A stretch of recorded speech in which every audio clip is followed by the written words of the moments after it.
დღეს რომ შენი ცხოვრების ასჯერ გაუმჯობესება შეიძლებოდეს გაბედავდი, თუ ისე პატარა მიზნებს გამოეკიდებოდი. ოგმანდინოს მერვე გრაგნილი ამბობს. დღეს მე გავხდები ასჯერ უფრო ფასეული. შეხედე სამყაროს. თუთის ფოთოლი ადამიანის ხელში აბრეშუმად იქცევა. თიხა სასახლეთ, მატყლის სამეფო სამოსად. და თუ ყველაფრის ფასეულობა შეიძლება ასჯერ გაიზარდოს, რატომ არ შეიძლება ჩემი? მე ხორბლის მარცვალს ვგავარ, მაგრამ განსხვავებით მისგან მე არჩევანი მაქვს. არ გავხდები ღორების საკვები, არ ჩავიგდებ თავს ზღვის წისქვილში, არ დავთმობ ჩემს პოტენციალს კომფორტის ფასად.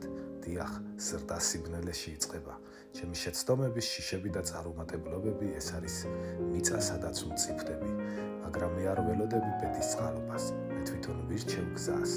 დღეს დავისახავ მიზნებს შემდეგი დღისთვის, წლისთვის, სიცოცხლისთვის და ისინი იქნება დიადი. რადგან უკეთესია მთვარეს დაუმიზნო და არწივს მოარტყა ვიდრე დაუმიზნო მიწას და მოარტყა ქვას. მე დავეცემი და ავდგები, რადგან მე ადამიანი ვარ და თითისგან გამოქვაბულს კი არა სასახლეს ავაშენებ. დღეს მე გავხდები ასჯერ უფრო ფასეული, ხვალ კიდევ უფრო და ყველაზე მთავარი ბრძოლა საკუთარ წარსულ ვერსიასთან მექნება. გამოიწერე გვერდი წინ კიდევ ორი გრაგნილია წიგნიდან მსოფლიოს უდიდესი ვაჭარი.